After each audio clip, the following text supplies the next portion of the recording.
Terran player can do without some Vikings. So here we go. Vikings are coming in. Charge coming in as well for the Zealots. So I think both players are anticipating each other's moves pretty well. They are both going +1 upgrades so they can stay up to date on each other's weapons damage upgrades. And one factory coming in here, potentially for scouting, but if you're not using the factory, then you might as well just have it floating out here because it can always absorb some damage for you. You can always scout a little bit. So right now, taking a look at the army composition, it is pretty even.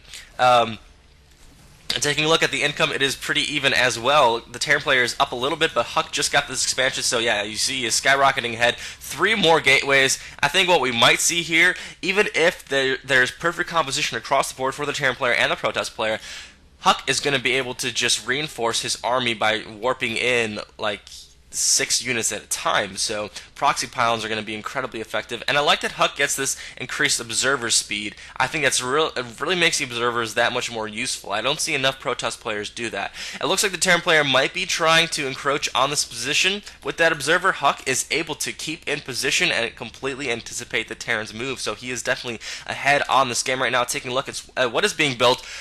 Oh my god, do we see nukes? Nukes are coming down. I am absolutely going to love to see some nukes. This game, I am so excited for this right now. And a Planetary Fortress coming in right now for the high yield. I think great move by the Terran player. I think that's exactly what he needs right now, because he's really forcing the Colossus to stay back here while his Vikings will be able to outrange the Colossus. You don't really want to send in a bunch of Zealots to Planetary Fortress, so I think great move by the Terran player, choosing to opting to get the Planetary Fortress instead of the Orbital Command. So taking a look, it looks like we see Psionic Storm is coming in, and Weapons level 2 and Blink as well. So Huck is not letting up on the upgrades, which is what I think he should be doing. The Terran player is now getting +1 defense, so they're still going to be fairly equal.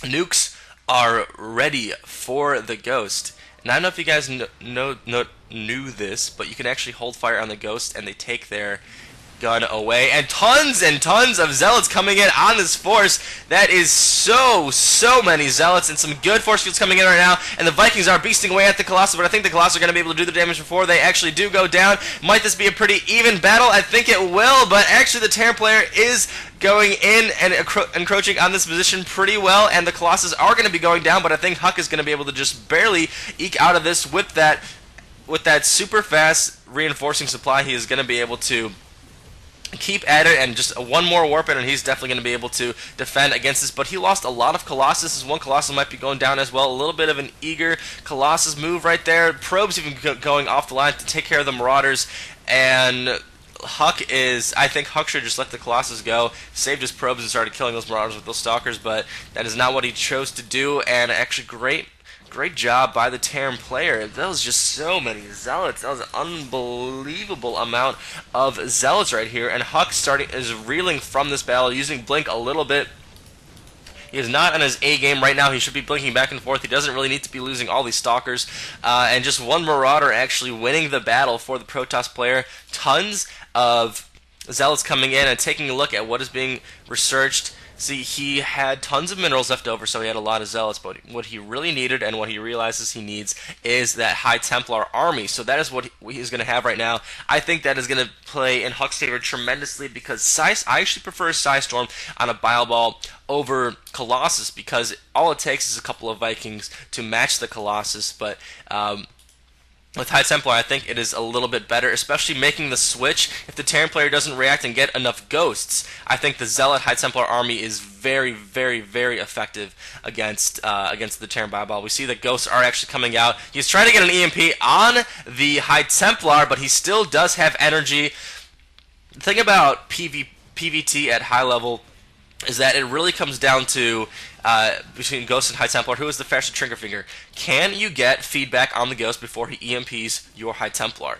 One thing I've actually seen White Raw do in that kind of situation is I've actually seen him get the Protoss transport, the prisms, and put his High Templar in there while he's harassing around the map, but also just to protect them from Ghost EMP. And once the EMPs have gone down, he drops the High Templars down and then storms. It was a brilliant move by White Rod that I saw. And I think that could definitely advantage Huck in this case, but I don't think that's what he is going to do. It is a pretty niche maneuver. In any case, he does have a couple of Archons, so he does have a pretty good army right now.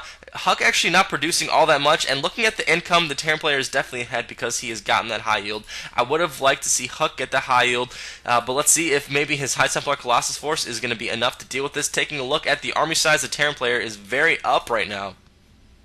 Huck, this observer has been in the entire game, I'm pretty sure, unless he's just been making more, but I didn't see any more produced, so great use of the observer by Huck, as I've been saying. And the Terran player actually taking another expansion down here, so he is trying to secure this battle right now. Is Huck going to have the composition to deal with it? Really, if a couple of EMPs just are placed in the right area, Huck's composition is going to be completely worthless. So he's going to have to be very careful with his ghosts, or with his High Templar, and try to dodge that ghost EMP. Taking a look at the units right now, we see there's 4 ghosts and 7 High Templars, so not bad. But Huck is definitely going to be very careful. He does have these Stormers on here right now. He did EMP 1 ghost, but he did leave the Terran player exposed and taking out his pretty much his last mining expansion. So Huck might be able to win here, but he's going to be down on the economy game and actually choosing not to Psystorm. I think maybe he was EMP'd there, but in any case, that's really gonna cost him. I think Huck is gonna be able to win this battle, but I don't think that is going to be enough for the game. Actually, the Terran player is able to just barely manage to get out of here just in time, but Huck did have enough to deal with that force. But Huck is down in Nexus right now. In my opinion, you should just go balls in, go for the high yield, try to do whatever he can, but this is really a difficult position for Huck. I don't think that he's going to be able to win this time around. The army size is so it's pretty big right now. The army size and the economy size is pretty substantially different for the Protoss player. So Huck is scouting here right now. He realizes there's 2 expansions, so I'm not sure what he really can do. He's not making Colossus right now. He's going to be sticking with the High Templar Zealot, which I think is what he should do. That is his best chance right now. But honestly, with this Nexus going down, that really hurt him. I think Huck should have been using that Observer a little bit more and set up for the position better so that he could keep that Nexus alive. I really think that's what is going to hurt him in this game. And 1 Ghost does not have enough energy to EMP, and he sniped that Ghost out. But like I said, I just don't think that Huck is going to be able to do enough right here. The Terran player has 5 units, 5 Marauders in production, 5 Marines in production, 2 Medevacs just popped out, and 1 Nexus is only in the works for Huck. So, yeah, this game is going to a close. So I think that pretty much means that Huck did lose. So he's going to be losing his Stalkers, and that's going to be GG. There's nothing he can do. Unless he has like some Hail Mary Psystorms and the Terran player rage quits, then I don't think that Huck's going to be able to do much here. So he did get some EMPs off. He got a couple of Psystorms, but that's not going to be enough. And I think that is it for this game. So a couple of things that I liked. I liked the Terran player's early harassment, using that Reaper to try to contain the Protoss player a little bit more. I like Huck's switch to High Templar, but what I think he should have done was taken that high yield instead of this right here. One thing I've noticed on this map is, well, the high yield is obviously placed in a riskier area. I think whoever gets the high yield ends up winning the match. You really need superior composition and superior micro to combat an economic advantage like this. So I think Huck needed to take this expansion here. I think he should have used his Colossus a little bit more on the defensive side so that he could defend this high yield right here, but he did not choose to do that, and he did not opt to go that way. But I think Huck had the right build order down. I just don't think he made the correct decisions when it came to where he should expand, and I think that's really what hurt him in this game. Alright guys, that is it. Please rate, comment, and subscribe. Thumbs up, because the more you thumbs up, the better it is for my channel and my videos. And also, as always, enjoy the freaking WoW clip at the end. Peace! What I need for keeps this silly game we play.